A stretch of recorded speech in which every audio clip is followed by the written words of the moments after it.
Je vous prie de bien vouloir excuser ma voix.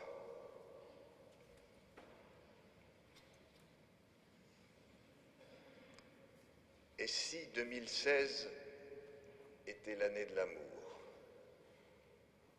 Je vois qu'il y en a qui froncent des yeux. Ça alors? Je vois qu'il y en a qui font.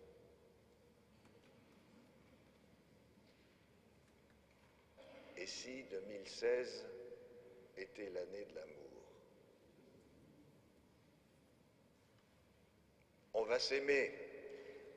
Aux marches des églises, on va s'aimer à toucher le ciel. Vous savez qui c'est qui chantait ça?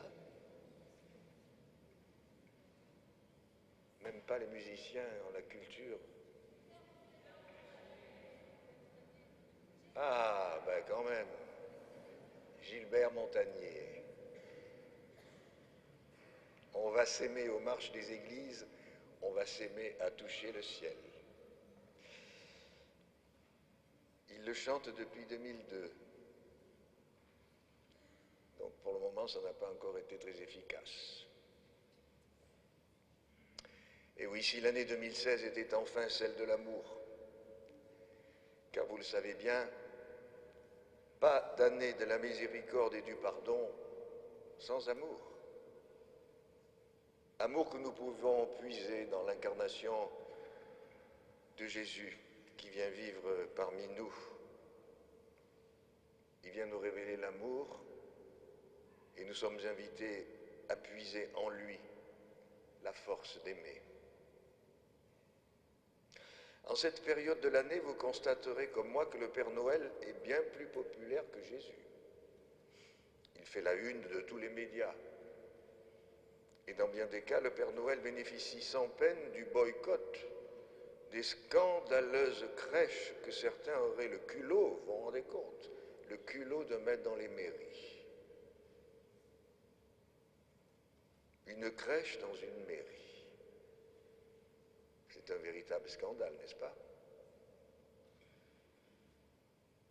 Le risque, en effet, c'est que chaque personne qui se rendrait à la mairie s'effondre devant la crèche à cause d'un malaise, tant le spectacle l'aurait choqué.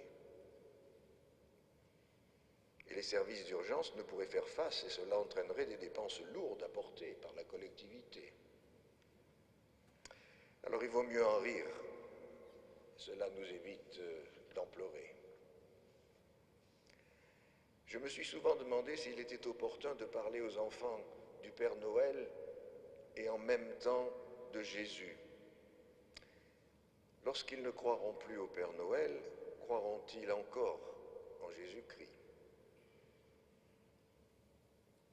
Alors les chrétiens diront qu'il n'y en a qu'un des deux qui existe, et les non-chrétiens nieront l'existence des deux. Alors nous allons faire un petit exercice et les comparer. Il y a d'abord l'attente du Père Noël qui vient la nuit tombée, les enfants le cherchent dans le ciel avec son traîneau et ses rennes. Et puis il y a l'attente du Christ qui vient visiter la terre accompagné par les chants des anges qui annoncent sa venue. Comment le Père Noël pénétrera-t-il dans une maison sans cheminée? Il sera peut-être de passer par la fenêtre. Mais si tout est fermé, il sera contraint de faire demi-tour. Comment viendra le Christ si le cœur humain est cadenassé, durci, desséché, momifié? Le cœur de pierre dont nous parle l'Évangile, alors que le Christ cherche un cœur de chair. Alors il essaiera de passer par un sourire, une main tendue, un témoignage, un acte de générosité. Mais si tout est définitivement bouclé, il respectera la liberté et sera contraint également de faire demi-tour. Certains croient que le Père Noël ne travaille qu'une nuit par an et que le reste de l'année il se repose. Pourtant, toute l'année, il observe les enfants, il est attentif à leurs demandes, il prépare les cadeaux pour la nuit où il aura tant à faire.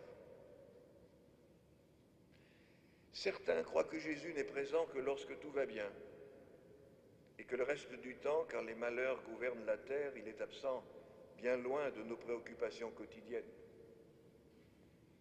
Pourtant, nous croyons, nous savons que Jésus est chaque jour présent. Il est là, discret quand on ne veut pas le solliciter, mais il est là, il veille, il souffre quand les hommes souffrent, pleure quand les hommes pleurent. Il est là quand plus personne n'est là. Il est dans la coutume de dire que le Père Noël n'apporte des cadeaux que pour les enfants gentils et que le Père Fouettard intervient pour ceux qui ont été méchants. Jésus, lui, est pris en flagrant délit de l'inverse. Il n'est pas seulement présent pour les sans péché, les purs, les sans tache, en tout cas, ceux qui se croient tels. Car il faut le dire, cette catégorie est relativement rare. Non, le Christ n'est pas d'abord venu pour eux, il l'a dit lui-même. Je ne suis pas venu pour appeler les justes, mais les pécheurs au repentir.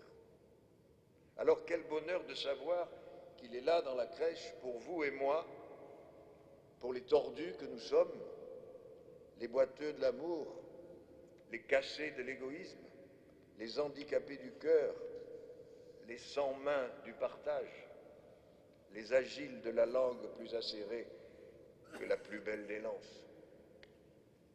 C'est pour cela que le pape François a voulu une année sainte de la miséricorde et du pardon. Mais poursuivons le parallèle entre le Père Noël et Jésus. Parfois, les cadeaux du Père Noël ne correspondent pas tout à fait à la liste que les enfants ont préparée.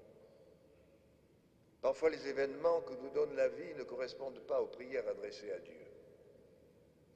Mais n'oublions pas que la prière ne consiste pas à s'adresser à Dieu pour qu'il se plie à la volonté de celui qui prie, mais elle consiste à lui demander d'aider celui qui prie à se plier à la volonté de Dieu. Les cadeaux de Jésus sont l'amour, la miséricorde, le pardon, le partage, la justice, la liberté, la vérité, la vie éternelle, tant de choses que le Père Noël ne peut contenir dans sa hotte, aussi grande soit-elle. La télévision espagnole a demandé à des enfants d'écrire une lettre au Père Noël. Vous pouvez aisément imaginer la liste des jouets commandés. Il leur a été proposé ensuite d'écrire une lettre à leurs parents pour demander ce qu'ils aimeraient de leur part.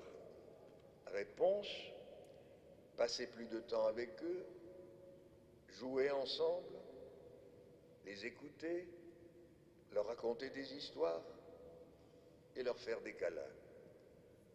Enfin, dernière question bien difficile, ils devaient choisir entre les deux lettres laquelle envoyer, c'est-à-dire celle au Père Noël ou celle de leur maman et papa.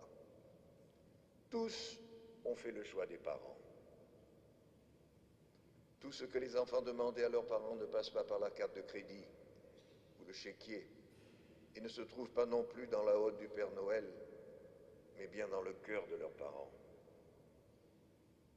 Alors ce soir, n'hésitez pas à puiser à la source de l'amour qu'une nouvelle fois en cette nuit de Noël, nous célébrons ensemble. Et si 2016 était l'année de l'amour? Tout à l'heure, au moment du baiser de paix, n'hésitez pas à vous prendre dans les bras. Lâchez-vous, lâchez-vous, prenez-vous dans les bras. Et vous pouvez même vous faire des bisous. Là, il y en a qui sont en train de dire, mais qu'est-ce que c'est que cet évêque? Qu'est-ce qu'il nous raconte? Et si 2016 était l'année de l'amour?